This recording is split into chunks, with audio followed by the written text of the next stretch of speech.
કેટલો ભવ્ય આનંદ છે. ભવ્ય પ્રસંગમાં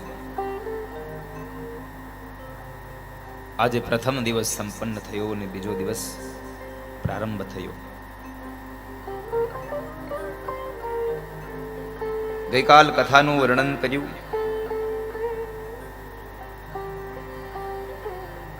ભક્તિ મહારાણીને દેવર્ષિ નારદે જે સંવાદ થયો અને એમાં એક વાત બહુ શ્રેષ્ઠ જાણવા મળી કે ભગવાન ક્યાં રહે છે. આપણે એમ કહીએ ભગવાન વૈકુંઠમાં હશે, ભગવાન વૃંદાવનમાં હશે, ભગવાન દ્વારિકામાં હશે. ક્યાં હશે ભગવાન? મારે તને ક્યાં શોધવો? તું ક્યાં હશે હે કૃષ્ણ? હે નાથ, તમે ક્યાં રહો છો? ક્યાં છો? પણ અહીંયા એક વાત સ્પષ્ટ એટલી મજાની બનીને કે આપણે નથી વૃંદાવન જવું પડે એમ, આપણે નથી દ્વારિકા જવું પડે એમ, આપણે નથી ક્યાંય અયોધ્યામાં જવાનું. અરે તમારે ક્યાંય નથી જવાનું. તમે એક જગ્યાએ બેસીને ભજન કરો, જ્યાં હશે ત્યાંથી કૃષ્ણ તમારી પાસે દોડતો આવશે. તમે જ્યાં બેઠા છો ત્યાં યજ્ઞ કરો, યજન કરો. નાહમ વસામિ વૈકુંઠે યોગીનામ હૃદયે ન ચ. નથી હું વૈકુંઠમાં રહેતો, નથી હું યોગીના હૃદયમાં રહેતો. તો ક્યાં રહો છો? મદ ભક્તા યત્ર ગાયંતી તત્ર તિષ્ઠામિ નારદ. હે નારદ, જે જગ્યાએ મારા ભક્તો મારા ગુણાનુવાદ ગાય છે એવી જગ્યાએ જઈ અને હું કોઈ ના કોઈ જગ્યાએ મારું સ્થાન નક્કી કરું છું.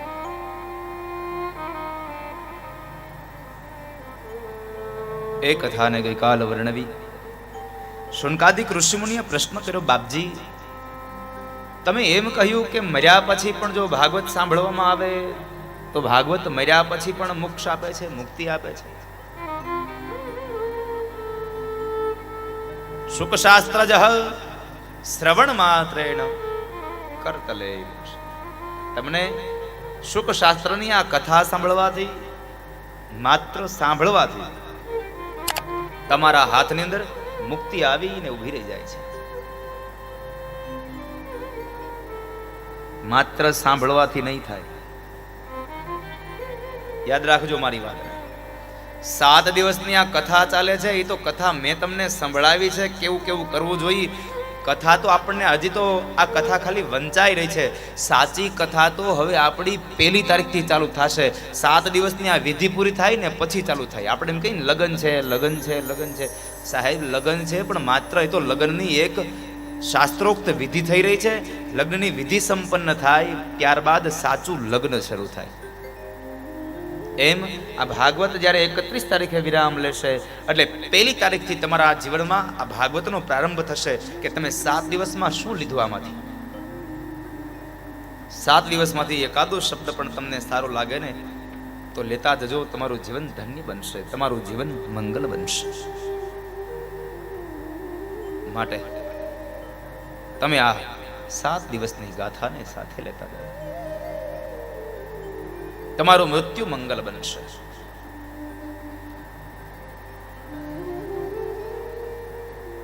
એકમાત્ર શાસ્ત્ર છે કે જે મર્યા પછી પણ મુક્તિ આપે. ભાગવત ગર્જના કરે છે. એકમ ભાગવતમ શાસ્ત્રમ મુક્તિ દાનેન ગર્જતી. એકમ ભાગવતમ શાસ્ત્રમ મુક્તિદાનેન ગર્જતિ. એકમાત્ર એવું ભાગવત ગ્રંથ છે કે જે તમે વાંચો, સાંભળો અને સાંભળતાની સાથે જ તમને મોક્ષ મળી જાય, મુક્તિ મળી જાય. મુક્તિ માટે ક્યાંય ભલખા મારવાની જરૂર નથી બાબા. મુક્તિ જોઈતી હોય તો ભાગવતના સાનિધ્યમાં છે. ભાગવતના શરણમાં જઈને જો હે જીવાત્મા તું બેસી જાય તો તને મુક્તિ હાથમાં મળી જાય. ત્યારે બીજે ક્યાંય શોધવાની જરૂર નથી. બાપજી તો અમને કોઈક એવી કથા સંભળાવો ને કે જે મરી ગયો હોય, પ્રેત થયો હોય, યાતના ભોગવતો હોય અને એ યાતના ભોગવતા એ જીવાત્માને ભાગવત સાંભળવાથી મુક્તિ મળી હોય. આવી કોઈ વાત તમારી પાસે ખરી? હા શૌનક સાંભળો, એક કથા કહો. કહો બાપજી.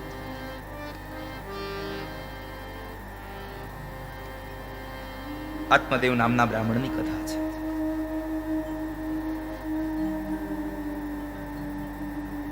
આત્મદેવ નામના બ્રાહ્મણની કથા. આત્મદેવ બ્રાહ્મણનો દીકરો ધુંધુકારી અનેક કુકર્મોને લઈ અને મૃત્યુ પામ્યો. મૃત્યુ પામ્યા પછી એ ધુંધુકારી પ્રેત બન્યો છે. જ્યારે પ્રેત બન્યો ત્યારે પ્રેત અવનીમાં બહુ યાતનાઓ થાય છે. અને એ યાતનાઓને લઈ અને ધુંધુકારીના ભાઈ ગોકર્ણ મહારાજે ભાગવતની કથા કરી અને એને મોક્ષ અપાયો. અરે બાપજી, આ ધુંધુકારી, આ આત્મદેવ શું છે આ કથા? જરા વિસ્તારથી કહો ને. સાંભળો શૌનકો, તમને ભાવથી કથા કહો. અને આત્મદેવ બ્રાહ્મણની કથાનો પ્રારંભ થાય અને એ સમયે મહર્ષિ વેદવ્યાસની કલમ ચાલી છે. ભાગવતના રચયિતા ભગવાન વેદવ્યાસ બોલ્યા છે,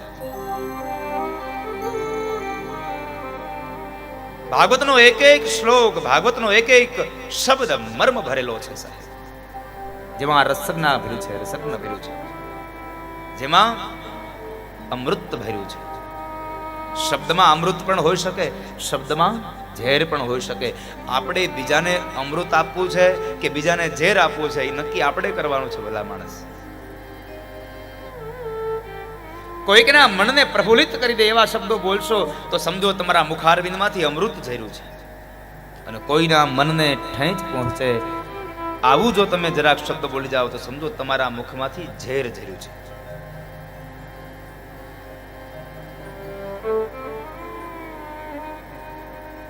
शब्द शब्द में फेर है, शब्द को नहीं हाथ नहीं पांव. નથી આ શબ્દ ને હાથ, નથી પગ.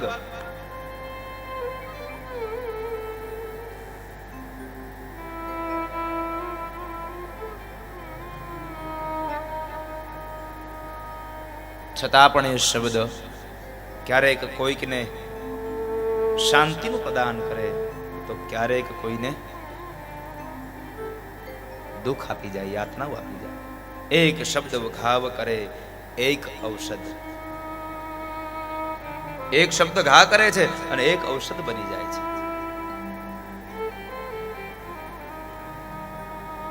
માટે હે જી, શબ્દનો પ્રયોગ સંભાળીને કરવો. તુંગભદ્રા નદીના કિનારાનો એ કથા આત્મદેવ બ્રાહ્મણની કથા છે. અને ભાગવતકારે પોતાના ભાવથી લખે છે, તુંગભદ્રા તટે પૂર્વમ અભૂત પતનમુત્તમં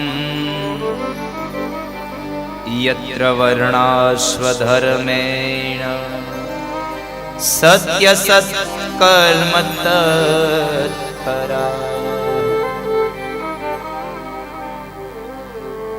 તુંગભદ્રા તટે પૂર્વની કથા છે. પહેલાના સમયની એક કથા છે. તુંગભદ્રા નદીના કિનારે એક શહેરની અંદર એક બ્રાહ્મણ પતિ પત્ની રહે છે. અને આ બ્રાહ્મણ પતિ પત્ની આત્મદેવ નામના બ્રાહ્મણ અને ધુંધુલી નામની એમની પત્ની છે. આત્મદેવ બ્રાહ્મણ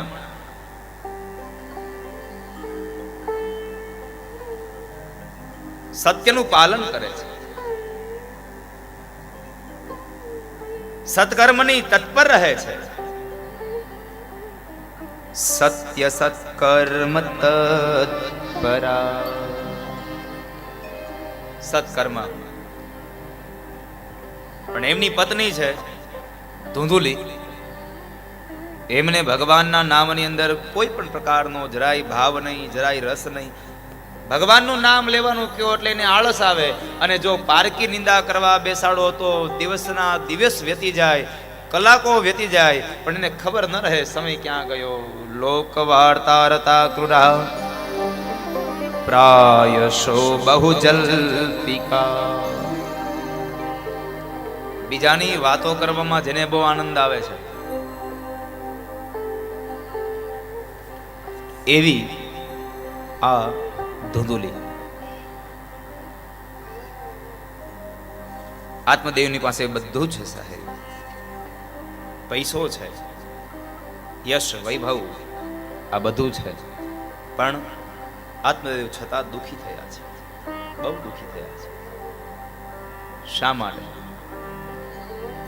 ભાગવતકાર એમ કહે છે કે આત્મદેવ બ્રાહ્મણને ત્યાં તમામ વાતનું સુખ છે, પણ આત્મદેવને ત્યાં એક શેર માટીની ખોટ છે, એક દીકરો નથી.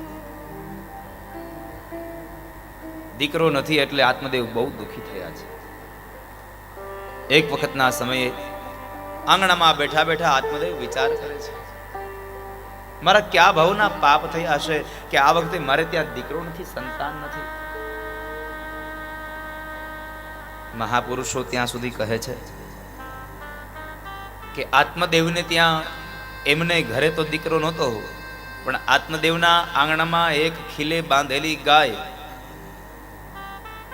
એ ગાયને પણ વાછડાનો પ્રસવ નથી થતો.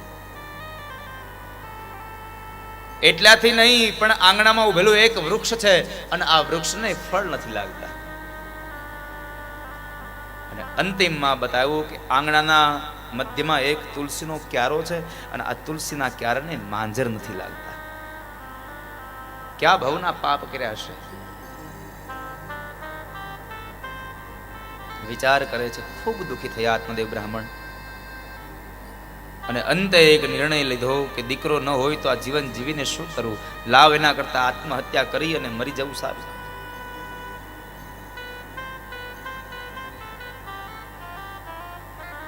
એટલે આત્મદેવ બ્રાહ્મણ ઘરનો ત્યાગ કરી અને નીકળ્યા છે. જંગલના માર્ગે જાય છે. જ્યાં જંગલના માર્ગે જાય અને એ સમયે આત્મહત્યા કરવા જાય છે, ત્યાં એક મહાત્મા પુરુષ, એક સાધુ પુરુષ આવી અને આત્મદેવ બ્રાહ્મણનો હાથ પકડ્યો. ભાઈ, શું કરો છો તમે? આ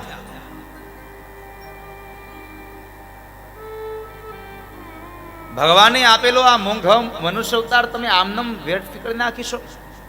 શા માટે? તમને કોઈ અધિકાર નથી આત્મહત્યા કરવાનો, જીવને મારવાનો તમારો કોઈ હક નથી. શા માટે મારો છો?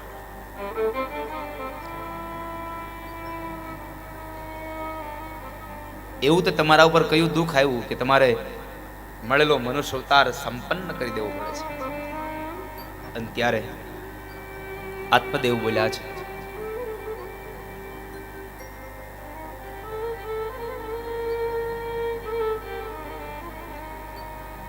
મહારાજ,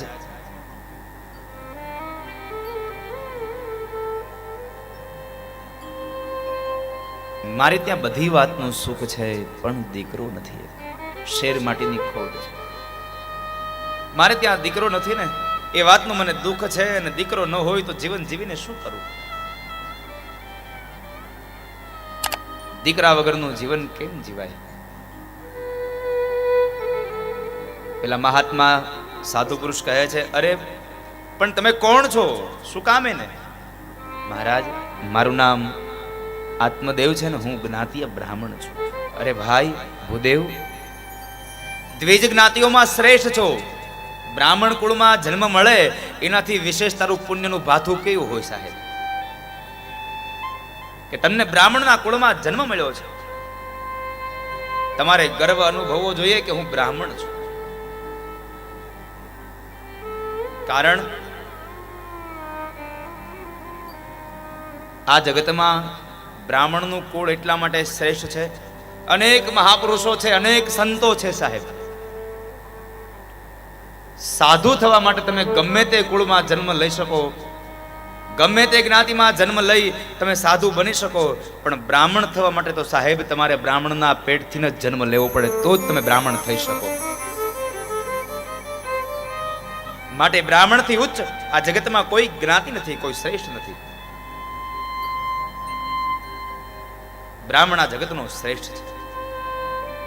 અને હંમેશા મારી કથાઓમાં કહેતો રહું છું કે તમારી ઘરે આવનારો કોઈ પણ પ્રસંગ હોય, જ્યારે બ્રાહ્મણની જરૂર પડે છે ત્યારે બ્રાહ્મણને ભાવ અને આદર અને માન સત્કાર સાથે તમારી ઘરે આમંત્રિત કરજો સાહેબ.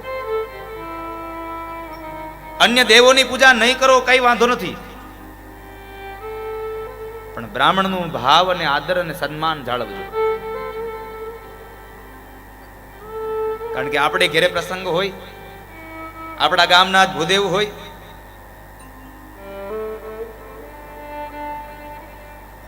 એટલે આપણે એની સાથે જીવ મળી ગયો એટલે આપણે એને તુકારે કહેતા હોઈએ સાહેબ. બ્રાહ્મણ ઉંમરમાં ભલે નાનો હોય પણ સ્થાનમાં એ માણસ ઊંચો છે, માટે એને ક્યારેય અપમાનથી ન બોલાવશો, તુકારે ન બોલાવશો.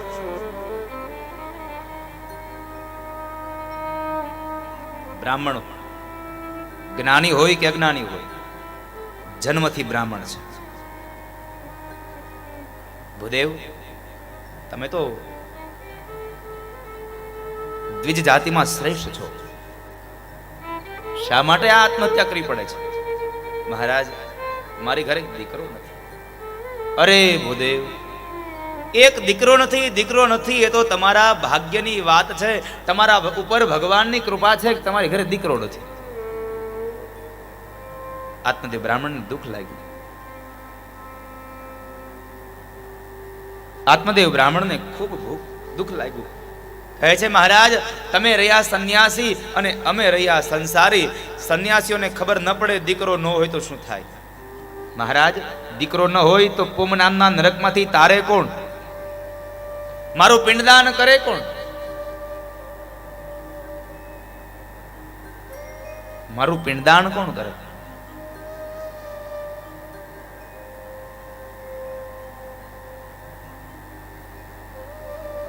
દુઃખી થતા આત્મદેવને જોઈ અને પેલા સાધુ પુરુષ બોલ્યા છે, ભૂદેવ, તમે દુઃખી ન થાવ. તમારે તો રાજી રહેવું જોઈએ કે ભગવાને તમારા ઉપર કૃપા કરી છે કે દીકરો નથી આપ્યો. બાકી સમાજમાં જઈને જરાક જોઈ આવો તો ખબર પડશે કે જેની ઘરે દીકરા નથી એ મા બાપે તમારી જેમ રડે છે, અને જેની ઘરે 4 દીકરા છે ને એ મા બાપે તમારી જેમ જ રડે છે. કારણ નથી એટલે એને દુઃખ છે કે મારે દીકરો નથી, અને જેને છે ને એ દીકરાઓ સાચવતા નથી એટલે મા બાપ રડે છે. બહુ વિકટ પરિસ્થિતિ આવી છે આપણા સમાજની.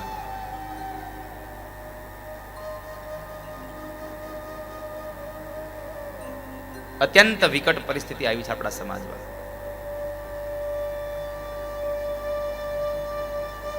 ભૂદેવ, આટલા દુઃખી ન થાવ. અરે મહારાજ, પણ મને પુમ નામના નરકમાંથી તારે કોણ?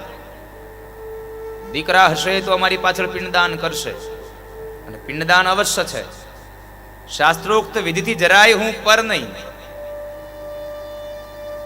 એનો કોઈ વિરોધી નહીં. પિંડદાન અવશ્ય છે, આપણી શાસ્ત્રોક્ત વિધિ છે. ભગવાન રામે પણ પિંડદાન કર્યું છે, તો આપણે તો સામાન્ય છીએ, પિંડદાન કરવું જ રહ્યું. પણ હવે ડર એક વાતનો છે, બ્રાહ્મણો પિંડદાન કરવા માટે હજી તૈયાર છે, પણ કદાચ આવનારી પેઢી જ પિંડદાન કરાવવા તૈયાર નહીં હોય તો શું કરશું? કારણ તમે જુઓ, તમારી સામે જ આ પરિણામ છે. પહેલાનો આપણો સમય હતો કે આપણા ઘરની અંદર કોઈ વડીલનું મૃત્યુ થાય, 12 દિવસ આપણે એનો શોક પાડતા અને 12મે દિવસે એનું આપણે પાણી ઢોળ કરતા.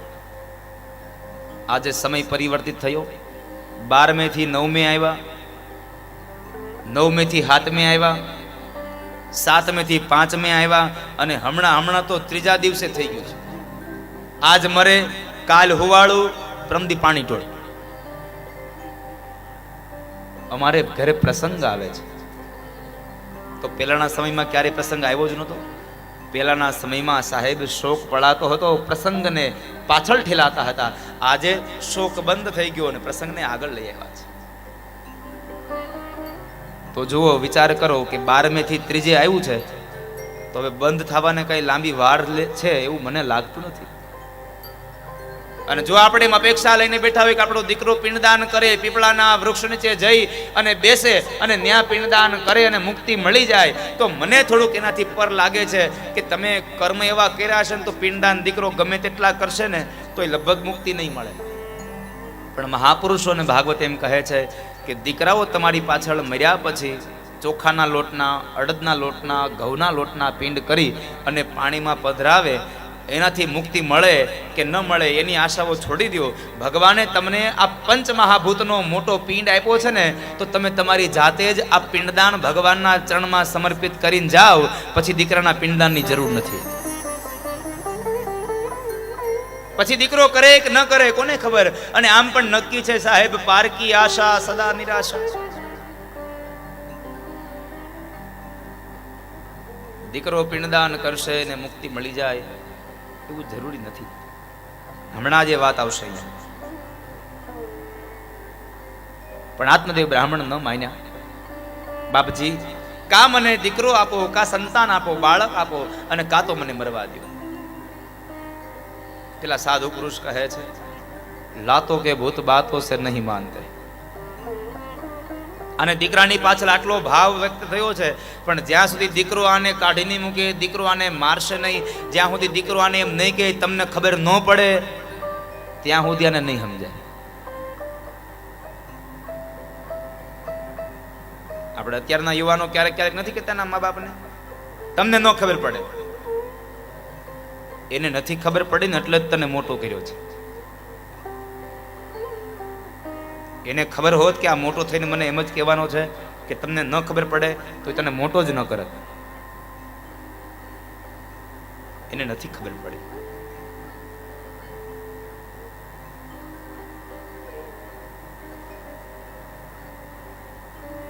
લાતો કે ભૂત બાતો સે નહીં માનતે. એક ફળને તોડી આત્મદેવ બ્રાહ્મણના હાથમાં આપીને કહે છે, લ્યો ભૂદેવ, આ તમારા પત્નીને આ ફળ ખવડાવજો.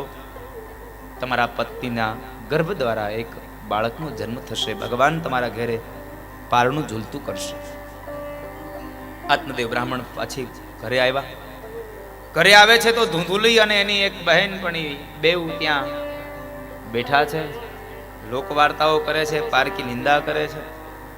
નિંદામાં હોશિયાર છે. અને એ સમયે આત્મદેવ બ્રાહ્મણ આવી અને એના પત્નીના હાથની અંદર ફળ રાખીને કહે છે કે લે, એક આ સાધુ પુરુષે પ્રસાદી આપી છે અને એમણે કહ્યું છે કે જ્યારે આ તમારી પત્ની આ ફળને ખાશે ને તો તમારા પત્નીના ઉદરમાંથી તમને એક બાળકનું પ્રાગટ્ય થશે, બાળક જન્મશે. આત્મદેવ બ્રાહ્મણ ફળ આપીને નીકળી ગયા. ધૂંધુલી હાથમાં ફળ રાખીને વિચાર કરે, આ ફળ ખાવ ન ખાવ, ખાવ ન ખાવ. જો ખાઈશ તો હું ગર્ભવતી બનીશ, અને ગર્ભવતી બનીશ તો મારે નહીં કાંઈ ખવાય, નહીં કાંઈ પીવાય, નહીં ક્યાંય અવાય, નહીં ક્યાંય જવાય. મારે તો કેટલા પ્રકારના બંધન આવી જશે. અરે કદાચ મારે નાનું બાળક થાય, હું ઘરમાં સૂતી હોઉં, મારું બાળક મારી હારે હોય અને ન કરે નારાયણને કદાચ મારા ઘરમાં આગ લાગે તો મારે દોડવું કે મારા બાળકને બચાવવું. બજારમાં જાવ અને બજારમાં કદાચ પેલા લૂંટારું આવે અને કોઈકને મારતા હોય તો મારે દોડવું કે મારા બાળકને બચાવવું. આવા ન કરવાના વિચારો કરે ને સાહેબ, એ ધૂંધુલી છે. તર્ક અને વિતર્ક વાળી બુદ્ધિ એટલે ધૂંધુલી છે.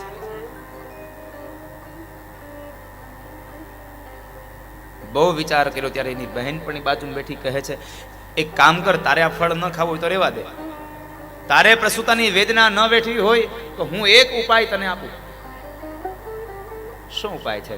મારા ઉદરની અંદર બાળક છે.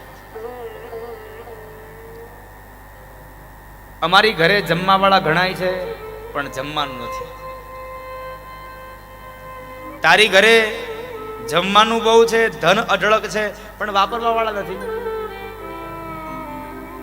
એક કામ કર, મારા ઉદરમાં રહેલું બાળક હું તને આપી દઈશ અને એના બદલામાં તું મને થોડુંક ધન આપજે.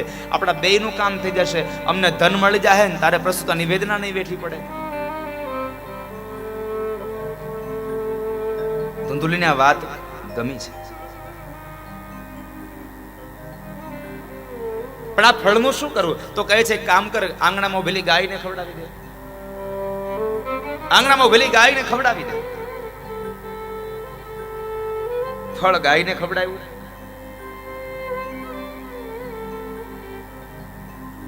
પોતાના પતિને છેતરે છે. પોતે સ્વાંગ રેચો ગર્ભવતી હોવાનો, પોતાના પતિને કહે છે મારા ઉદરમાં એક બાળક છે. ધીમે ધીમે સમય વ્યતીત થયો અને એ સમયને લઈ એની બહેનપણીને ત્યાં એક બાળકનો જન્મ થયો અને બાળકમાં દીકરો આવ્યો છે. દીકરો આવ્યો, કોઈને ખબર ન પડે એમ દીકરો ધૂંધુલીને આપી દીધો. ધૂંધુલી એને ધન આપ્યું અને આ બાજુ આત્મદેવને સમાચાર આપ્યા આપણી ઘરે દીકરાનો જન્મ થયો છે. આત્મદેવ બ્રાહ્મણ આનંદનો પાર ન રહ્યો, અતિશય આનંદિત થયો. કારણ એક દીકરો ન હતો, સંતાન ન હતું અને દીકરો જન્મ્યો છે. જેની આશાએ માણસ મૃત્યુ પામવા ગયો હતો, જેના દુઃખને લઈને માણસ આત્મહત્યા કરવા ગયો હતો, અને એને લઈ અને આજે દીકરો જન્મ્યો તો અતિશય આનંદ થયો છે. અને આનંદને લઈ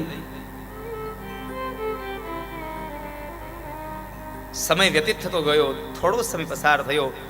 પેલું ફળ હતું ગાયને ખવડાવ્યું હતું. અને વિદ્વાન અને પંડિતો કહે છે કે સંતની પ્રસાદી ક્યારેય નિષ્ફળ ન જાય. કોઈ મહાપુરુષે આપેલું ફળ છે એ ક્યારેય નિષ્ફળ ન જાય. અને એ ફળના પ્રસાદી સ્વરૂપે ગાયને જે ફળ ખવડાવ્યું હતું, એટલે ગાયના ઉદરમાંથી પણ એક દીકરાનો જન્મ થયો, બાળકનો જન્મ થયો. આખું શરીર માણસનું છે, માત્ર ભેદ એટલો છે કાન જે હોય ને કાન, એ કાન માત્ર ગાયો જેવા છે. ગાયના કાન હોય એવા કાન છે.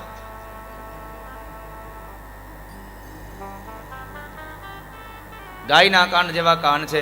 સમય વ્યતીત થયો, એક દીકરો ન હતો, બે દીકરાઓ જયા અને આત્મદેવને તો આનંદનો પાર ન રહ્યો. અતિશય આનંદની અનુભૂતિ કરે છે. અને એમાં આગળ નામકરણ સંસ્કાર થાય.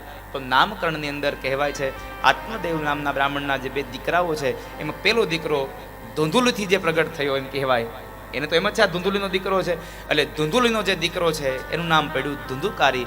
અને ગાયના ઉદરમાંથી જન્મ પામેલા એ બાળક, અને એ બાળકના કાન ગાય જેવા છે એટલા માટે એનું નામ પાડ્યું ગોકર્ણ. બોલીએ ગોકર્ણ મહારાજ કી જય.